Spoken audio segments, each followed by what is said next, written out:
السلام علیکم ورحمۃ اللہ وبرکاتہ۔ سامعین عزیز وقار، میں غلام مصطفیٰ اپنے چینل پیام اسلام سے اللہ اور اللہ کے رسول کا پیغام لے کر آپ کی خدمت میں حاضر۔ درس قرآن کے سلسلہ میں آج کا ہمارا سبق سورۃ توبہ آیت نمبر 11 پر مشتمل ہے۔ اعوذ باللہ من الشیطان الرجیم، بسم اللہ الرحمن الرحیم۔ فَإِن تَابُوا وَأَقَامُوا الصَّلَاةَ وَآتَوُا الزَّكَاةَ فَإِخْوَانُكُمْ فِي الدِّينِ وَنُفَصِّلُ الْآيَاتِ لِقَوْمٍ يَعْلَمُونَ۔ پچھلی آیات میں فاسقین اور معتدین یعنی حد سے گزرنے والوں کے بارے میں فرمایا کہ وہ اپنی عادات سیئہ یعنی بری عادات جو ہیں یا مجرمانہ جو عادات ہیں ان پر قائم ہیں۔ ان سے کوئی عہد معاہدہ نہ کرو، وہ اسلام کے دشمن ہیں، ان سے جہاد کرو۔ اور ساتھ ہی اس آیت مبارکہ میں تصویر کا دوسرا رخ، یہ قرآن کی ایک عظمت اور شان ہے کہ قرآن جب بھی کہیں بھی جنت کا ذکر ہو تو وہاں فوراً ہی دوزخ کا ذکر آ جاتا ہے، جھوٹ کا ذکر ہو تو صدق کا آ جاتا ہے، بددیانتی کا ہو تو دیانتداری اور امانت داری کا ذکر آ جاتا ہے، توحید کا شرک کا کہیں ذکر آئے تو ساتھ ہی توحید کا ذکر آ جاتا ہے۔ یہ دیکھیں کہ پچھلی آیتوں میں اللہ رب العالمین نے ان کافروں مشرکوں کے بارے میں بڑا سخت رویہ اختیار کیا اور ان کو ناپسندیدہ ناقابل اعتبار لوگ قرار دیا، لیکن ساتھ ہی اس آیت مبارکہ میں اللہ رب العالمین نے تصویر کا دوسرا رخ بیان فرما دیا۔ فرمایا فَإِن تَابُوا، اگر وہ توبہ کر لیں، وَأَقَامُوا الصَّلَاةَ اور نماز کو قائم کرنے والے ہو جائیں، وَآتَوُا الزَّكَاةَ اور زکوٰۃ ادا کریں، فَإِخْوَانُكُمْ فِي الدِّينِ وہ تمہارے دینی بھائی ہیں، وَنُفَصِّلُ الْآيَاتِ اللہ تعالیٰ اپنی آیات کو تفصیل سے بیان کرتے ہیں، لِقَوْمٍ يَعْلَمُونَ ان لوگوں کے لیے جو علم رکھنے والے، جو علم رکھتے ہیں۔ یعنی یکدم اللہ تعالیٰ نے ان سب باتوں کے الٹ یہ بیان فرمایا کہ اگر وہ لوگ یعنی پہلے تو یہ تھا کہ جہاد، یعنی اللہ تعالیٰ نے وضاحت فرمائی ہے امن اور محبت، پسند ناپسند، برے اور اچھے، ان دونوں کو، تو اللہ نے اس کا معیار کیا، ایک آسان معیار بنا دیا۔ اللہ نے فرمایا فَإِن تَابُوا توبہ کر لیں اگر، پہلی بات، اور فرمایا وَأَقَامُوا الصَّلَاةَ اور نماز کو قائم کرنے والے ہو جائیں، وَآتُوا الزَّكَاةَ تین اعمال اللہ تعالیٰ نے، تین باتیں یہاں بیان فرمائی ہیں کہ اگر وہ ان پر عمل کرنے والے ہو جائیں، فَإِخْوَانُكُمْ فِي الدِّينِ وہ تمہارے دینی بھائی ہیں۔ جب دینی بھائی بن گئے تو پھر ان کے ساتھ اسلام کے بتائے ہوئے اصولوں کے مطابق ان کے ساتھ سلوک کیا جائے گا۔ اللہ پھر آگے یہ بھی فرما رہے ہیں وَنُفَصِّلُ الْآيَاتِ لِقَوْمٍ يَعْلَمُونَ میں ان لوگوں کے لیے جو علم رکھتے ہیں، جاننا چاہتے ہیں، میں نے اپنے احکامات کو کھول کھول کر بیان فرما دیا۔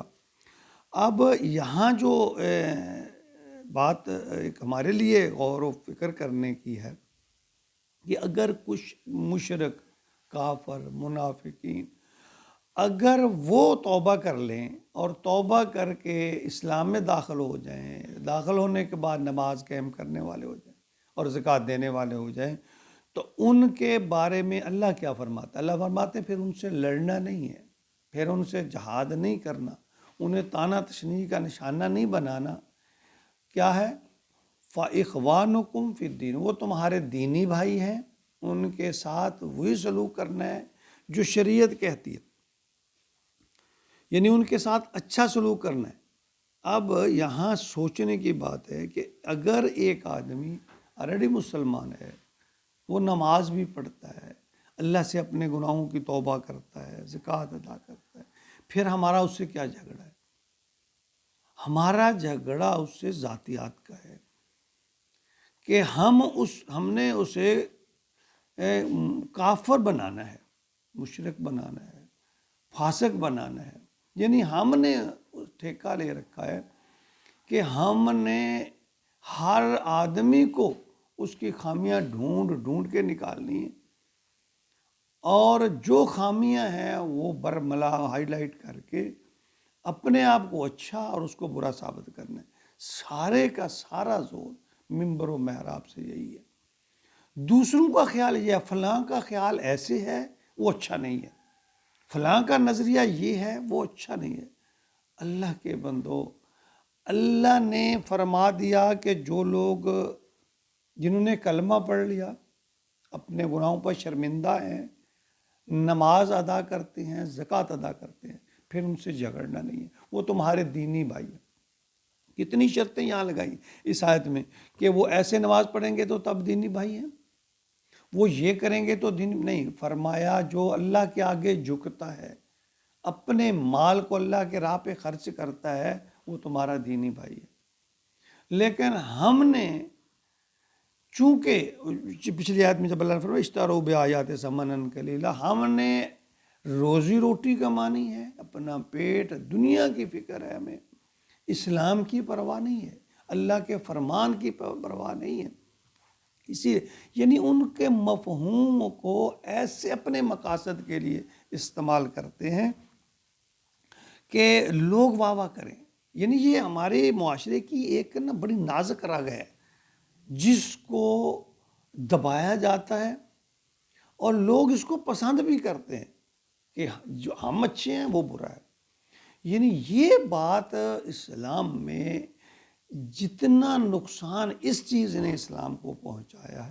دیکھیں کوئی بھی انسان کامل مسلمان کامل نہیں ہو سکتا ہے. انبیاء کی ذات معصوم ہے.